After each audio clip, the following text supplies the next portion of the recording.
Hello, and welcome to this edition of People in Transition. I'm your host, Bob Durst. I've been hiring, firing, and mentoring executives, frontline employees, interns, and job seekers in companies around the world through a host of transitions, some difficult, but most very good. I work with people in Hong Kong, India, Australia, and across the United States. What sets them apart? A lot, but there's more they have in common. And one of those commonalities is transition is a part of life. This experience has given me a bird's eye view on a variety of trends, economies, industry disruptors, and transitions that are big and small. It also brought me into contact with the thought leaders and decision makers you need to meet, the people who can make the difference that matters to you right now. Imagine knowing exactly what to do next and how to know it's time to make your big change. The insight track you're going to access during our future episodes is better than a crystal ball. It's the exact information you need to take that next step.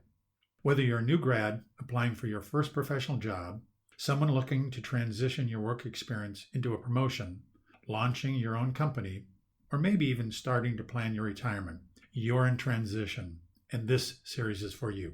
We all know transition can be scary, but it doesn't have to be. And it's even fun when you have VIP access to the future you want. Are you tired of the uncertainty of being passed up? We'll share with you the tools and skills that can take your dreams to the front of the line. So, if change is on your horizon, or maybe just the thought of change, you won't want to miss this discussion. It could be the exact edge you need to turn transition into an amazing opportunity. Harper, I am so pleased that you are with us today on People in Transition. I'm really looking forward to this discussion. Likewise, good to be here, Bob. When you were younger, what did you want to be when you grew up? Funny story. My mother would love to tell this story when I was growing up. I wanted to be the guy who rode on the back of the trash truck. She would tell the story where I would be out at the curb waiting for the trash truck to come by, just in awe of the guy who got to ride on the back of that. She said, I hope you have some other aspirations as well, which fortunately I finally did, but that seemed like a cool job. One that I haven't heard yet. That makes me the weird kid in the class, I'm sure. What were the transition moments that occurred to you to get you from that picture of yourself as a young child to actually where you ended up today? Gosh, it's so many. I mean, I guess, other people in the market that have an early age vision of what they want to be when they grow up. I've gone through a lot of transitions like so many people out there, whether it was the very early stages in my life, I wanted to be an NFL football player and finally had to realize that probably wasn't going to happen for me. And then later had designs of being a political leader, maybe a military leader, and then got out of college and decided that's not exactly what I wanted to go and do. Was in the restaurant business early in my career because I tended bar and waited tables to pay the bills going through college. That sounded like a lot of fun, but then realized lifestyle there isn't conducive for raising a family so much. Then got into sales, enjoyed sales. And I think if I classified myself as any one particular profession, it would certainly be as a sales professional. And that's guided me all the way through my life and career. Was in technology sales, telecommunications sales, transitioned into pharmaceutical sales at the heyday of pharmaceutical sales, got into healthcare. From there, became an entrepreneur, decided I wanted to go do my own thing, started probably a dozen different businesses over a long span. Some of those were successful, did very well. Others were very expensive hobbies, some of the most expensive MBAs you can get in your life. I did earn my MBA along the way, so it gave me a good framework from which to work. And then about 15 years ago, I kind of stumbled into the recruiting field. And a friend of mine had a recruiting business in the healthcare space. It was also then bought by a much larger conglomerate, one of the largest healthcare recruiting companies in the United States. And so I led the physician and healthcare executive and professional division for that company. When it was time to transition out of that, when I came up with the idea for helping individuals, doing the exact opposite of what recruiting is all about, helping individuals make that career transition, because it's a daunting task when you're all alone trying to do that. I got into this line of work because there were a lot of individuals I would encounter along the way in recruiting recruiting. It said, can you help me?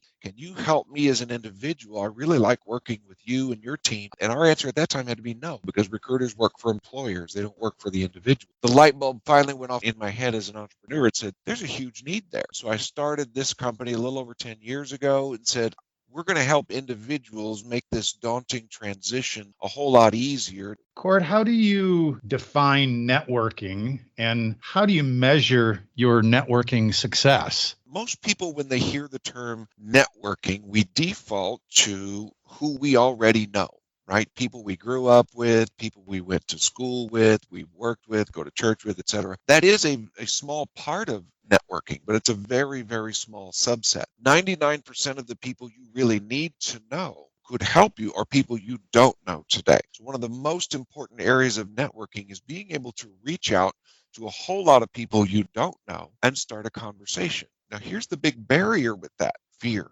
Mama told us in kindergarten not to talk to strangers, and that was a good rule. It's a good rule to live by when you're a small child. But in today's world where everything is pretty much virtual, there is no downside to reaching out to somebody you don't know to start a conversation. However, we all have that fear to some level. I have the fear, and I've been in sales for over 25 years, and I still have to figure out how to overcome that on a regular basis. So a big part of what we help people do is overcome that fear to reach out and start conversations with a lot of people they don't. And what are the tips or techniques to get over that fear? The first part is to recognize that there is no downside.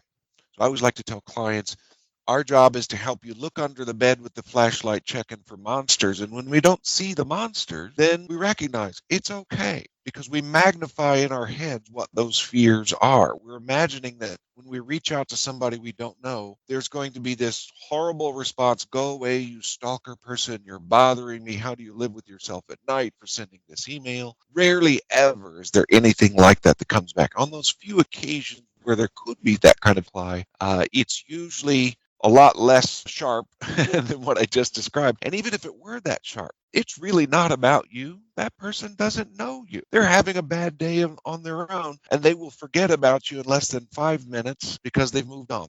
Cord, what are the skills you need to be effective in your transition or your job search, and how can you help grow in those skill areas? There are so many skills. One of the first skills that I always recommend to clients is some organization. Say most candidates make the mistake of having a random willy-nilly process. They're not organized. They don't have things figured out on a work plan and schedule exactly how they're going to do it. And they're haphazardly approaching everything that they're doing.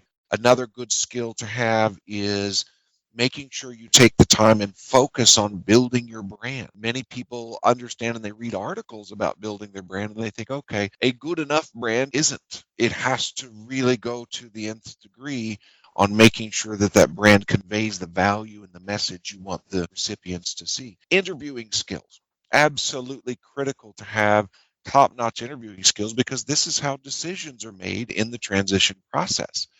And unfortunately, most candidates overestimate their interviewing skills because they're looking back 5 and 10 years ago and thinking, well, I won the last job for which I interviewed. Unfortunately, what got you there will not get you where you want to go. Right? What got you here won't get you there is the old term. We have to upgrade those skills. The only way you can upgrade any kind of skill, no matter which profession you're in, is you have to first get some expert training on what that skill looks like and how to master that. And then second, practice, practice, practice on that skill. Repetitions, thousands of times. I think it's Malcolm Gladwell that had the 10,000 hours that you put in to become a master at any skill. That's what it takes to be a master at just about anything. If you could make a couple of suggestions about resumes, since you've seen hundreds, if not thousands of them in the past, how to make that resume better, what would those couple of suggestions be? Wow, resumes. Yes, thousands and thousands. Gosh, I'd hate to count how many I've been through. The first thing I would say about resumes is if you're relying on your resume to win you the interview or win you the job offer, you've already lost. So while the resume is important, the most important thing anyone can do is recognize getting that interview and winning the job offer are more about you starting conversations and conveying your value in those conversations. So where does the resume come in? Resume is your chief marketing piece. When you finally have someone's attention, you're going to get just a few seconds of their rapt attention, and you've got to communicate that value. All the surveys out there show it's between 6 and 10 seconds that you're going to get someone's attention with a resume. So those value points have to jump off the page so the reader goes to exactly where you want them to go, and that they're asking you the questions you want to be asked because that's where you've steered their eyes. Another big recommendation I would make about resumes is don't get caught up with all the keywords out there with the applicant tracking systems, etc. That's a losing battle. You will never beat the applicant tracking systems. And I know there's 1,000 articles out there that say differently on the internet. Always go back to who wrote the articles. The vast majority of them are written by resume writing services. So in reality, they're trying to feed their their own funnel with saying, hey, revamp your resume, do this stuff. The math for you beating the applicant tracking systems algorithms, when you figure there are dozens and dozens of those systems out there, each one uses a slightly different formula, and each individual job is going to be different based on which keywords that they want to use. The permutations and combinations, you'd stand a better chance of winning the Powerball than you would of beating the applicant tracking system. So build the resume in a way that's going to capture attention and it's going to stand out. If you are the old school traditionalist that says everything needs to be black and white chronologically and very rigid in that, yours is going to look like everyone else's and it's going to blend in, never be seen. Got to figure out a way to stand out. Cord, I'm hearing more and more about video resumes. What are they, and how would you use something like that? Video resumes are interesting because it brings in a whole three-dimensional aspect to a candidate's pitch to an employer. So there's lots of different ways that those are used. First thing I would start with is the video interview is only going to be effective if someone actually views it. Makes a lot of sense. So if there are services out there trying to sell someone on doing a video resume, the most important aspect is, how am I going to get someone to see this? So on that vein, when you have someone, a medium to deliver your video resume, one of the very best ones out there is perhaps LinkedIn. Hundreds of millions of users on LinkedIn. Another great way to do this is direct email. You sending that as a candidate directly to the person you want to see it. If you already have a conversation scheduled with somebody or an interview, you can send them a video resume ahead of time. Some of the more prevalent quasi-video interviews or resumes are platforms like HireVue, where they do screening interviews that are very short in nature. You've got 3 questions that they want to ask, and it's essentially, how do we weed this down from 500 applicants to get to the 10 to 20 we really want to go in depth? Another big key to keep in mind about video interviews, quality. If you are putting out a product, you want to make sure it is a quality product. It takes a lot of work and it takes a lot of practice. And if it's a 3-dimensional resume, now it's way more involved than just that 2-dimensional resume you put together with the traditional format. So you're going to have to put a lot of work in it and get some help with that. Cord, do you think that you should answer these questions for yourself before you begin your job search process? Things like, what do I want in a job? What is important to me? Title, money, promotions, the work itself, location, company culture? Or should you just be opportunistic and follow any lead? Well, it's a combination of both. I would heavily weight the first part, and that is, if you have a plan on what you want and you've really thought through those things, you're infinitely more likely to achieve that. Right? That just makes sense. However, be a little bit opportunistic along the way in your career so that as opportunities present, you can evaluate them, so that if your career plan is completely rigid, I'm going this direction, you might miss some great opportunities that could take a 45-degree angle in a different direction that might get you where you want to go faster, or maybe to a new destination you hadn't considered that you like better. So having a great plan is where we start with all of our clients. We want to clearly work out with them, what is it you're trying to accomplish? What's important to you? There's a lot of consultation that goes into that, because most people really don't have a clear plan and they have a random approach to things, and they're just bouncing around aimlessly in the stream, and where they end up is where they end up. Cord, you earlier talked about focusing on building your brand, that it needs to be really strong and it needs to stand out. How do you do something like that? First, we start with the idea that your brand is everything. When you're trying to make the case to an employer that they need to make a big investment in you, they're choosing a brand. They have several brands from which to choose, usually in the interview process. So we devote a lot of time and resources to our clients on that. We have a whole branding team that we put together. We've talked about the resume. Absolutely, yes, it is a very important piece. Our branding team is going to help our clients build about 5 different versions of their resume. Each one has a different use, but also things like your social media. LinkedIn is everything in the job search. It's even more important than your resume because that's exactly where people are going to go. So on your LinkedIn profile, that profile picture is critically important. Most people don't realize how important it is. All the surveys we've seen show that when a viewer goes to your LinkedIn profile, they'll spend about 30 seconds on it, which is 3 to 5 times longer than they look at a resume. Almost 2/3 of that time is spent looking at someone's picture. So the vast majority of someone's opinion when they look at your LinkedIn profile is going to be based on that picture. That's how critically important it is. So we spend a lot of time, effort, and resources on helping clients get a great profile picture. We've got graphic artists on our team who will help them take it to the next level. Other things that are involved, though, cover letters. Most candidates aren't exactly sure how to put together great cover letters. Letters of reference.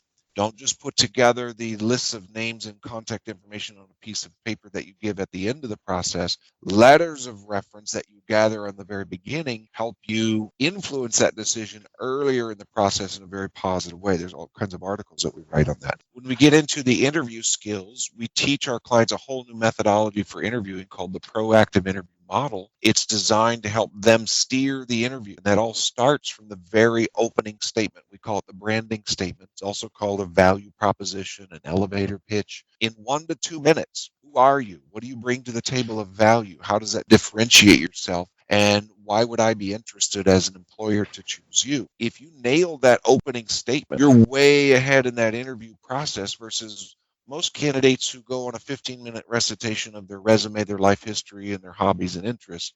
That interviewer is chewing their arm off to end that interview as fast as they can. Cord, how should you explain a long period of time you've been unemployed to that hiring manager? Many candidates really stress about this. We've had numerous candidates who've gone through, oh my gosh, I've got this big gap in my resume, and I've read on the internet where that is a horrible thing. It will prompt a question from an employer interviewing you. So what we work with our clients on is, how do you explain that? What we try and always help them realize is the truth is the easiest thing to go. We start there. Perhaps someone was terminated and we think, oh my gosh, my life is over. My career is over. I'll never be able to recover from that.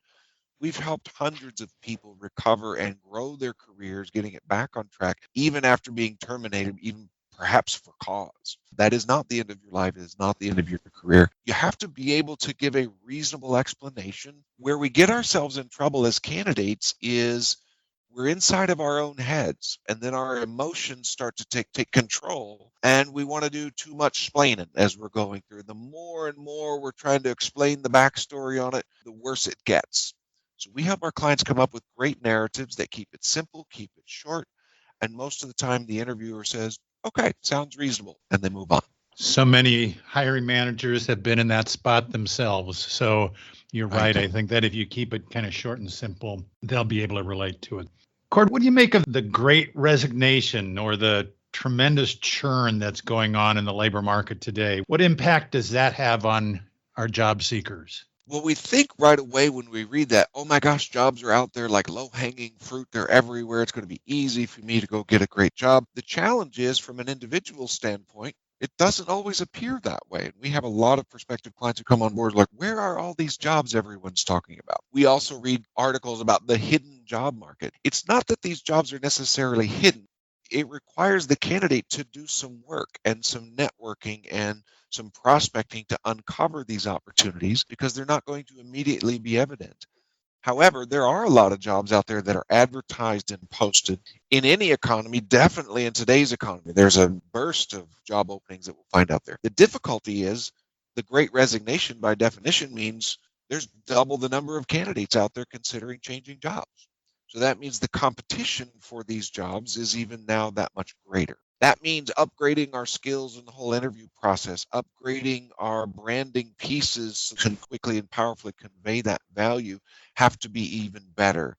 If you're trying to do the same thing you did 5 years ago, the last time you looked for a job, at best, you're going to get the same job that you've got today. If you want to upgrade your job, you got to upgrade everything else that you're putting into it. Cord, you talked about the hidden job market. Define what that is, and you talked about the need to do some work to get tapped into that. Describe, if you would, what would that work look like? What do you need to do? The hidden job market is all those jobs that aren't advertised that are immediately visible to someone. So more than 80% of all jobs are filled via word of mouth, always have been, always will be. Why? We as people hiring decision makers prefer it.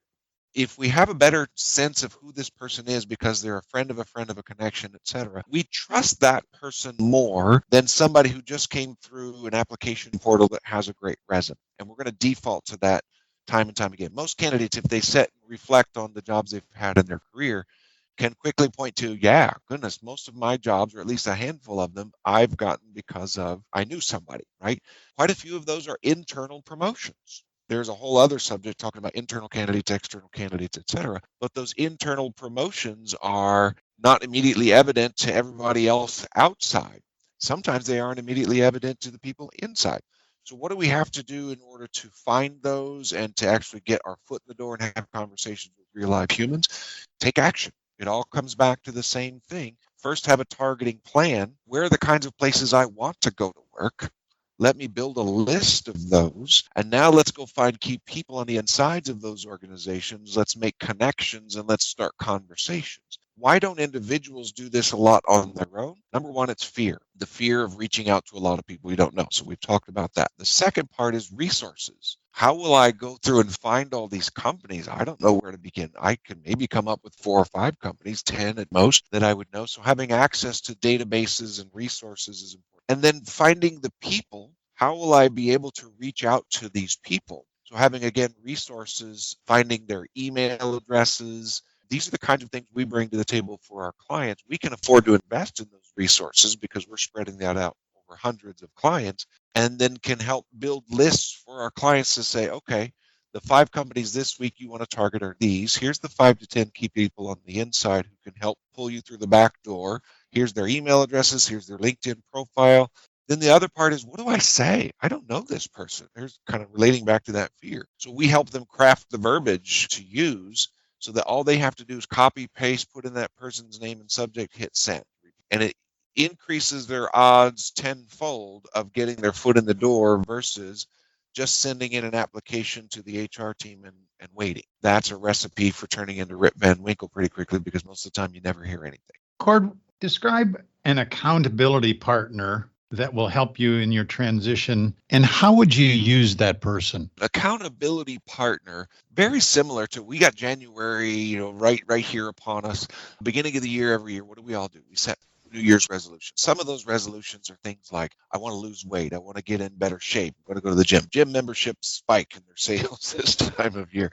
Same thing with, I want to be better accountable to all these other things that I want to do in my life. By beginning of March, most of us have fallen off the wagon with those resolutions. That's just human, right? We all do it. If we have an accountability partner in our life, somebody who we're working closely with, who we don't want to let down and is going to be there with us along the way, our chances of success go infinitely up. So if you imagine, I'm supposed to meet my good friend at the gym at 6:00 in the morning every day, I'm much more likely to actually go than if I hit the alarm clock and go, oh, I'll go later in the day or I'll go tomorrow. We don't. That's just human stuff. So our role as accountability partners in the process with our clients is all these things I've described in the visit so far. It requires a lot of work. It requires sacrifice. It requires making ourselves uncomfortable, devoting time to things. And if we have somebody working closely with us, not in a judgmental way that says, oh, you didn't do this, but somebody who's saying, hey, what can we do to make a few steps forward today? We're infinitely more likely to actually do it. So it gets back to taking that action.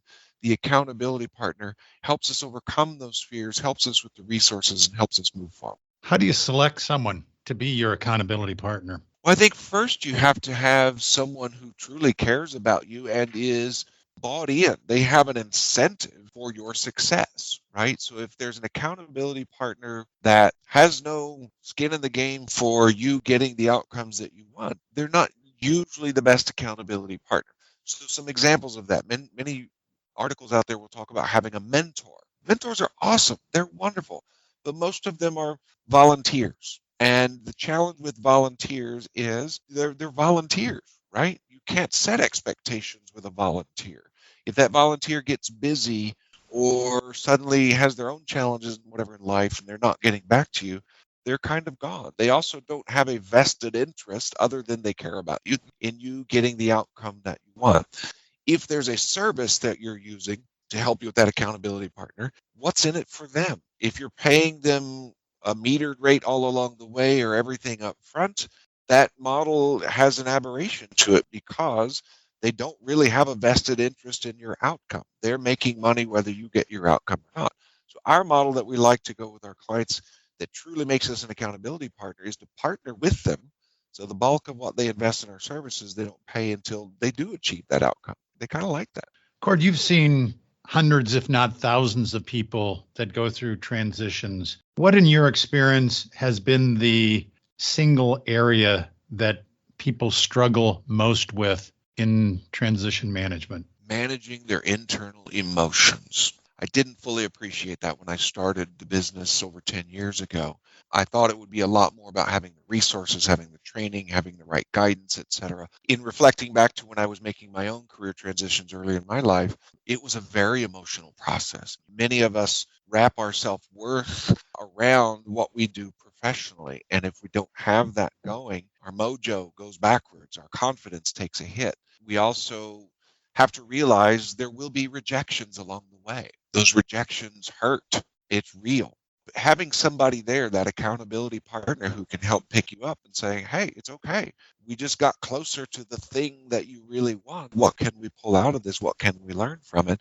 Even with an accountability partner, sometimes it's just devastating, especially if somebody really hasn't experienced much of that in their life and career. Things have come easy for them. When they get to the later parts of their career, where the competition is intense, that takes a real toll. And especially if it's been 10, 20 years since they last looked for a job and they realize, oh my gosh, my skills and processes and all of this stuff is very outdated. I feel like a fish out of water. So again, having those accountability partners to help them manage those emotions, it's really difficult for this to be somebody really close to you, such as a spouse, because that's a different relationship. We want to make sure our spouse sees us as that strong, confident person who's there to provide or to be that spouse. It's a very different role. So I think that accountability partner helping you manage those emotions. Cord, we're in that kind of November, December, January time period, and you read oftentimes that that's a difficult time to do transition management. What's your experience in terms of the marketplace and the ebb and flow throughout the year? We've never really encountered that from our business. It usually middle part of December up until Christmas is a very active, robust time. So all the way through the fourth quarter, it's generally one of the busiest times of the year. So we'll get that question a lot from prospective clients. Should I wait until the first of the year, et cetera, middle of January, et cetera, to get this started? We always say, no, go as soon as you're ready, because here's some things that you typically have available to you during the holiday season. You've got an extra bit of time. A lot of us take off time during this. This ramp up phase for getting your branding things together, working on that skill development requires time. And if you can use that time as soon as possible to your benefit, when that robust cycle, yes, the first quarter, January, February is a robust hiring period usually, you'll be way ahead of your competition. The ones who start at, I'll do this middle of January, they're behind the eight ball and they're having to scurry to catch up. And what that normally means is that they're short circuiting the things that are very important, such as the brand building and the skill development. And that will usually lead to, I got second place or I didn't even make the second round in that interview. It can be a vicious cycle. Cord, any books or other resources that you'd recommend to someone going through their own personal transition? There's a million books out there. Of course, from a self-interested standpoint, I'd recommend go visit our website, endeavorexecutive.com. All the things that I've discussed, you're going to see some more details and things covered in there. There's no shortage of books. Reading the book, you can find all kinds of books, is step one. It's knowledge. Taking the action is the most critical and important step that you're going to have in all of this. So great. I know lots of people who have read nearly every self-help book under the sun who still struggle because they're not taking the action. And the most important thing that somebody can do is make sure they get the right resources, whether that's a book or an accountability partner, to help them take that action. Cord, if our listeners only remember 3 things as they go through their transition, what are those 3 things you want them to take with them today? Well, I think that first one is a repeated part from our visit today, and that's take action. If you see my LinkedIn profile, I'm easy to find, Cord Harper. There's only one, I think, out there on LinkedIn with that name. You'll see it says, I'm a disciple of taking action, and that impacts everything we do here. The second thing that I would throw out there is it's really difficult to do all of this stuff alone. So having an accountability partner along the way is absolutely critically important, because doing this alone is very difficult. And then lastly, what I'd really recommend, whether it's our company, Endeavor Agency, or another similar service, get some help. Get somebody there who has a vested interest in your outcome, who will partner with you. Cord Harper, I want to thank you for spending time with us today. Just some really great information. You were very forthcoming. You didn't hold anything back. And I know that you are going to help so many people in their own transition. Thank you, Cord. Thank you, Bob. Really appreciate it. Thank you for listening to today's podcast. We're working in unprecedented times as the world responds to the recent COVID-19 crisis. The fact is that even those who are not in transition understand it could be right around the corner, next month, or a year from now. The purpose of these episodes are to give listeners support and the critical tools to adjust with the winds, wherever they come. I'll continue to introduce you to guests who have successfully, perhaps gracefully, or without too many battle scars, survived their own obstacle courses, and can share useful information on how to steady your ship or your world in this uncertainty. If today's message was helpful to you, please share it on social media. If you have any questions or podcast ideas for future conversations, reach out to me on LinkedIn. I appreciate your time you're investing in sharing these important conversations with me, my guests, and others who are going through life transition. Transitions between jobs, life stages, new entrepreneurial ventures, or whatever life brings. Change is constant. The more prepared you are for it, the better and easier the change will occur. Thank you again. This is your host, Bob Gerst. See you at our next episode of People in Transition.